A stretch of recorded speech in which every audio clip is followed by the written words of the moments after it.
Hi friends, కన్నడంలో release అయిన కెరిబెటే అంటే చేపల వేట అని అర్థం. ఈ సినిమా ఎలా ఉందో ఇప్పుడు చూద్దాం. ఈ సినిమా హిందీలో కన్నడంలో రిలీజ్ అయింది.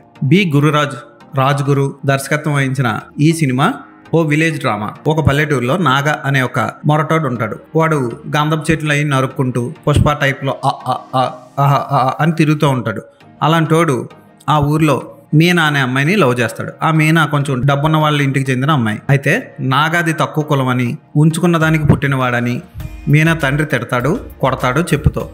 అందరి ముందు పరువు పోయిన నాగా మీనా తండ్రిని చిత కొడతాడు. ఆ తర్వాత మీనాని నాగా కిడ్నాప్ చేసి వేరే పెళ్లి చేసుకోకుండా ఆపుతాడు. ఆ తర్వాత ఏమైంది, మీనా 9 నెలల తర్వాత గర్భవతిగా తిరిగి వస్తుంది. నాగా మాత్రం తిరిగి రాడు. అసలు నాగా ఏమయ్యాడు, ఎక్కడికి వెళ్ళిపోయాడని పోలీసులు అతని మీద ఎంక్వైరీ చేస్తుంటారు.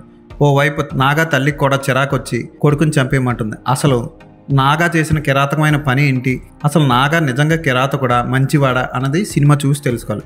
సినిమా స్టార్టింగ్లోనే మనకి గౌరీ శంకర్ నాగా పాత్రలో భలే చేశాడు అనిపిస్తుంది. అతని రా అండ్ రస్టిక్ లుక్ కానీ, అతనికి చేసిన మేకప్ కానీ, మీసాలు కానీ చాలా బాగున్నాయి. అతనికి ఉన్న ఎర్రటి కారు, 2 ఫ్రెండ్స్ చాలా బాగుంటుంది. చేపలు పట్టే సన్నివేశం కూడా బాగా పిక్చరైజ్ చేశారు. మంచి కెమెరా యాంగిల్స్ పెట్టిన కలర్ కరెక్షన్ అస్సలు బాగోలేదు. దానివల్ల కెమెరా ఎలివేట్ అవ్వలేకపోయింది. అయినా సరే ఉన్న కెమెరా యాంగిల్స్ చాలా బాగుంటాయి. గౌరీ శంకర్ పాత్ర మాత్రం సూపర్గా ఉంటుంది. అతను నటించిన విధానం కూడా బాగుంటుంది. అతని పాత్రలో పాత ఉపేంద్ర స్టైల్ కనబడుతుంది. ఇక మీనా పాత్రలో బిందు శివరాం ఓకే అనిపిస్తుంది. ఫస్ట్లో బాగుంటుంది కానీ లాస్ట్కి వచ్చేసరికి చిరాగ్గా తయారైపోతుంది చూడడానికి. మీనా తండ్రి పాత్రలో గోపాలకృష్ణ దేశపాండే ఓకే అనిపిస్తాడు. హీరో తల్లి పాత్రలో హరిణి శ్రీకాంత్ ఓకే అనిపిస్తుంది. ఆవిడ పాత్రను చూస్తే జాలేస్తుంది. క్లైమాక్స్ మాత్రం హృదయానికి హత్తుకునేలా తీశాడు దర్శకుడు. అసలు మనం ఊహించింది జరుగుతుంది క్లైమాక్స్లో. ఈ సినిమా పరువు హత్యల ఆధారంగా తీసిన సినిమా.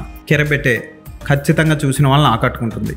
మ్యూజిక్లో 1-2 పాటలు ఓకే అనిపిస్తాయి కానీ అంతగా గుర్తుండేలా ఉండవు. ఎడిటింగ్ బాగుంది. ఒక్క అనవసరం సన్నివేశం కూడా ఉండదు. చక్కచక్క సాగిపోతుంది సినిమా. డైరెక్టర్ రాజ్గురు చాలా బాగా తీశాడు. కథ కానీ, స్క్రీన్ ప్లే కానీ సినిమాని నిలబెట్టాయని చెప్పొచ్చు. ముఖ్యంగా క్లైమాక్స్ హార్ట్కి టచ్ చేస్తుంది. ఈ సినిమాని కుటుంబం అంతా కలిసి చూడొచ్చు. ఎక్కడ అసభ్యకర సన్నివేశాలు లేవు. ఈ సినిమాకి నేను ఇచ్చే రేటింగ్ 3.5/5. ఈ సినిమా జియో హాట్స్టార్లో లభిస్తుంది.